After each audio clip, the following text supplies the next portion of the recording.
Hi, family, friends, and future ancestors. It's Frank Spencer, and I'm thinking tonight about the growing popularity of foresight around the world. I mean, that's a great thing. The field of foresight's been around for a long time. Some would argue over 100 years. There's universities around the world that have master's degrees programs in foresight or PhDs in foresight. It's fantastic. And one of the reasons that foresight's grown in so much popularity in the last decade or so is not really hard to understand. We're living in what many feel is a much more volatile, uncertain, complex, ambiguous world. I know some of you don't like that VUCA acronym, so you might say banny, brittle, or turbulent, Fortuna, maybe some other acronym, but all of those really speak to the fact that we're living in a world that seems to really be running faster than we are, right? And we really need this internal surrogate for time.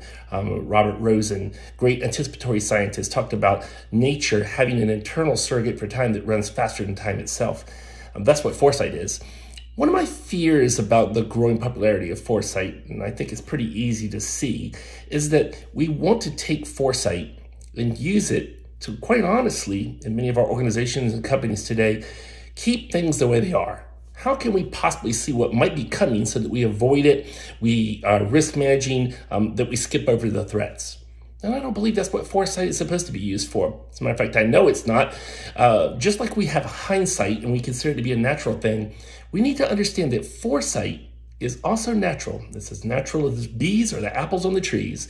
It's something that really belongs to us and dwells inside of us and needs to be unlocked from within. As a matter of fact, we've seen so many books about how to think like a futurist, but what we really need to see is how to unlock the inner futurist in everyone.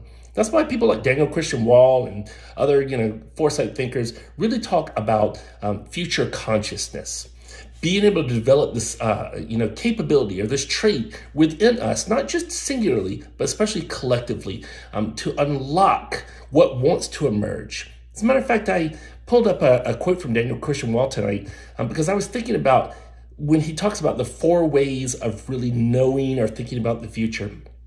And he says foresight is different from prediction because it scans and anticipates possible futures in recognition of the fundamentally unpredictable and uncontrollable nature of complex dynamic systems we participate in. But it's important to note that it's much more about us gaining a skill to see trends or to understand what is trying to come or what's about to happen next. Foresight is really about aligning with that anticipatory nature of the rest of the cosmos so that we together, collectively, with all of the rest of life, can really understand what wants to emerge to make us a better species, a better collective, life-giving, unit, our whole, not just, humanity, but the rest of all of life together.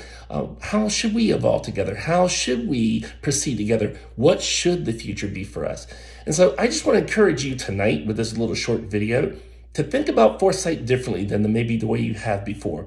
Instead of seeing foresight as a skill learned, and there's certainly tools and methodologies and skills that can enhance your ability, think of it first as a trait to be unlocked. The skills will be much more powerful for you once that's the case, and you see that you have the right to future consciousness just as much as anybody else does because you're a part of nature, and nature is anticipatory.